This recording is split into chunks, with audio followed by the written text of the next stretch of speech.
नमस्कार, मेरा नाम सुदेश गोयत है, wife of major Ajmer Singh. आज सुप्रीम कोर्ट में वन रैंक वन पेंशन की हियरिंग थी, कोर्ट नंबर 13 में। सरकारी वकील ने बहुत कोशिश की कि इस केस को डिसमिस किया जाए, लेकिन हमारे वकील भी बड़े तगड़े थे। उन्होंने अपनी बात जज के सामने रखी। जज ने हमारी बात ध्यान से सुनी। हमें सुप्रीम कोर्ट पे पूरा भरोसा है, वो हम सैनिकों को न्याय जरूर देंगे। वरना इस सरकार ने तो इतना जोर लगा रखा है कि सैनिकों को ना तो उनका हक देना और हमारा मान सम्मान नीचे गिराती जा रही है। जैसा कि आप सब जानते हैं, 30 अक्टूबर 2017 को पुलिस ने हमारे ऊपर लाठीचार्ज किया। किस तरह मुझे घसीट के हमारे मंच से नंगे पैर घसीटते हुए पार्लियामेंट थाने में रखा। प्रधानमंत्री जी, इसका जवाब एक दिन मैं आपसे लेकर रहूंगी कि मैं भूखी प्यासी अपनी बहनों का हक की आवाज उठा रही थी, तो आपने आपकी पुलिस के थ्रू क्यों हमारे ऊपर क्रिमिनल की तरह ट्रीट किया गया, इसका जवाब आपसे चाहिए। तो हमारे डबल वीर चक्रा विंग कमांडर नेब को पुलिस ने धक्के मारे, हमारे जनरल सतवीर की पगड़ी को हाथ लगाया। शुक्र है उन्होंने पगड़ी अपने दोनों हाथों से संभाल ली, वरना उस दिन देश का कितना नुकसान हो जाता अगर पगड़ी जमीन पे गिर गई होती तो। हमारी विधवा बहनों को घसीटा गया। हमारे रिजर्विस्ट भाई जिन्होंने देश के लिए 3-3 लड़ाइयां लड़ी, आज सिर्फ उनको 9,000 रूपये पेंशन दे रही है सरकार। कम से कम एक सिपाही रैंक के बराबर उनको पेंशन मिलनी चाहिए, क्योंकि वो देश के सैनिक हैं। उन्होंने देश के लिए 3 लड़ाइयां लड़ी हैं। प्रधानमंत्री जी, आपने हमारे ऊपर लाठीचार्ज करवाया, हमें थाने में रखा 5-5 घंटे, और ऊपर से कहते हो कि आप सैनिकों का सम्मान कर रहे हो। मोदी जी, ये दिखावा करना बंद कीजिए। हम देश के सैनिक हैं, कोई भिखारी नहीं है। वो आरोपी अगर आप दे रहे हैं तो कोई भीख नहीं दे रहे हैं। ये हमारे सैनिकों का हक है और इसे हम लेकर रहेंगे। आपको जितना जोर लगाना है लगा लें प्रधानमंत्री जी, जितनी बार जेल में डालना है डाल लीजिए। आपकी पुलिस जेल में डालते डालते थक जाएगी।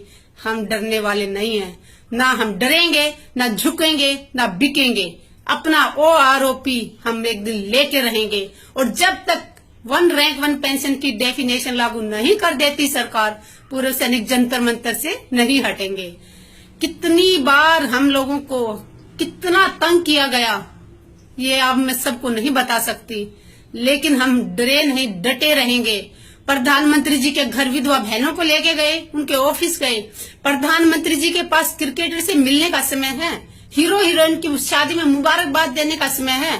पाकिस्तान बिना बुलाए जाके चाय पी के आते हैं, लेकिन जिस देश के शहीद उनकी पत्नियां उनके घर जाते हैं तो प्रधानमंत्री जी आप दरवाजा बंद कर लेते हैं। क्यों डरते हैं आप पूर्व सैनिकों से? 2013 में रेवाड़ी में तो आप बड़े खुश थे। सैनिकों को नमन करता हूँ, सैनिकों को नमन करता हूँ। आज उन्हीं सैनिकों से मिलने से क्यों इनकार कर रहे हैं? वन रैंक वन पेंशन हमारा हक है और वो हम लेके रहेंगे। सिंपल सी परिभाषा है, same rank same service same pension. But आज जो प्रधानमंत्री जी दे रहे हैं उसमें अगर एक सिपाही 17 साल नौकरी करके आता है उसकी पेंशन में और पहले के रिटायर्ड सिपाही की पेंशन में 4,296 रूपये का फर्क है।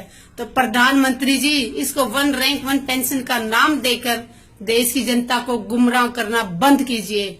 आप झूठ बोलना बंद कीजिए। हम सैनिक हैं, इस देश का गौरव है, मान है इस देश का, और आपने हमारे सड़कों पे बिठा के रखा हुआ 4-4 साल से। दूसरा, मीडिया को ब्लैक आउट करके रखा हुआ कि हमारी बात जनता तक ना पहुंचे। अगर प्रधानमंत्री जी, फौज है तो देश है, और हम फौजियों के लिए देश से बढ़कर कुछ भी नहीं। और जो देश अपने सैनिकों का सम्मान नहीं करता वो देश बर्बाद हो जाते हैं। तो सैनिकों के साथ राजनीति करना बंद कीजिए और हमारा हक, हमारा मान सम्मान जो 1947 में था वो हमें वापस चाहिए। जब तक आप हमारा मान सम्मान वापस नहीं करेंगे, जितना जोर लगाना है लगा लें, जितने कष्ट देने हैं दे लें, हम नहीं टूटेंगे। पुलिस ने हमारा मंच तो तोड़ दिया, लेकिन हम सैनिकों के हौसले नहीं तोड़ सकते। मैं भी सैनिकों के साथ हूँ। मैं एक किसान की बेटी हूँ, सैनिक की पत्नी हूँ। मरते दम तक मैं अपनी कसम निभाऊंगी। जब तक पार्लियामेंट की पास की हुई आरोपी सरकार लागू नहीं करेगी, जंतर मंतर पे सैनिकों का, जनरल सतवीर का साथ देती रहूंगी। जय हिंद।